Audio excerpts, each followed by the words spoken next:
So what we're looking at, semiconductors.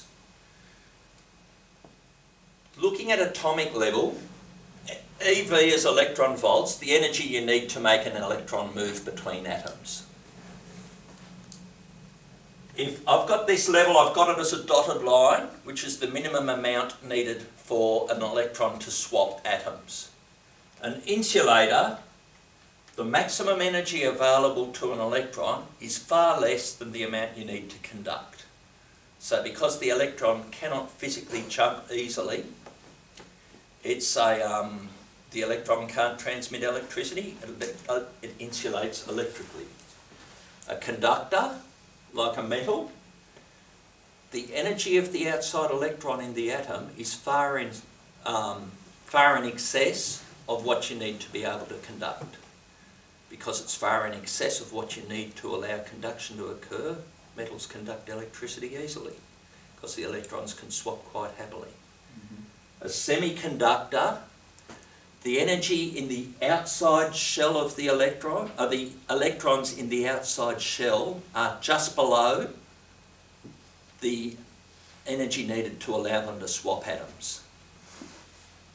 If you increase temperature, you give those electrons the little bit of energy they need and they will change atoms, but it's not the world's easiest to control. But that's what a semiconductor is. How they produce the semiconductors in the real world is they start out with a curly tail on the bottom of an ingot. Just pour any sort of silicon, pure silicon metal, or it's a semi-metal, melts at 1414 degrees. They just pour the entire lot sitting in the mould with what they call a pig's tail, sitting in the bottom, a spiral. Then they slowly move the furnace up. As you know from casting, if I'm only melting a band, then all the impurities get pushed ahead of the freezing zone. So the bottom freezes pure. As I'm moving that up, all the impurities get pushed ahead.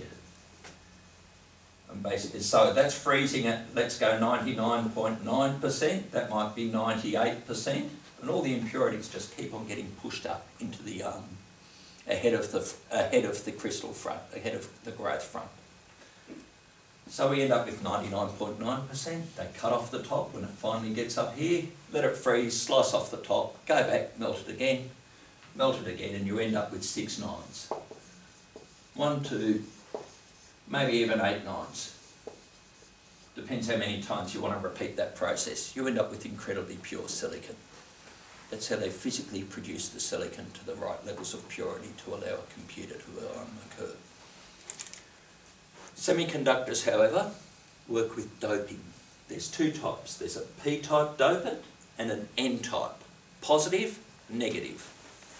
If I add boron, which has only got 3 electrons, it leaves a hole in the electron pattern. So boron's got the 1, 2, 3. I'll draw them all in black. And it's missing an electron. Silicon, however, as you know, wants 2, 4, 6, 8 atoms, 8 electrons to surround the atom. The boron has 1 less. So what actually happens if I put a negative charge here? Negatives and negatives repel, it pushes that electron over to this side. It leaves the electron hole, which it looks positive because it's missing an electron. It's got a charge of 1, positive 1, so it's missing an electron. So it's positive type.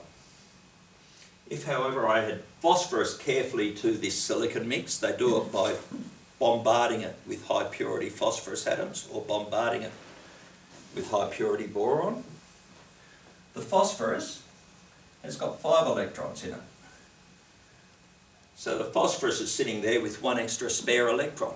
If I put a negative charge here, positive charge there, that electron jumps over to there. Happy days. Except phosphorus is saying, hang on, I'm short 1 electron. Drags another one in. So p-type, n-type semiconductors is the basics behind every diode. It's the basics behind transistors. There are 4 industrial revolutions. The first one was the invention of steam. The second one was the invention of a way to make steel in bulk, so you could make machines stronger, bigger, heavier, faster. The third was happening in World War II, when they developed transistors to make radio and electronics possible. And the fourth industrial age is right now you're living in it, the age of telecommunications. So there have been 4 essential industrial revolutions. This is what made computers possible. This is one of the greatest inventions of the 20th century.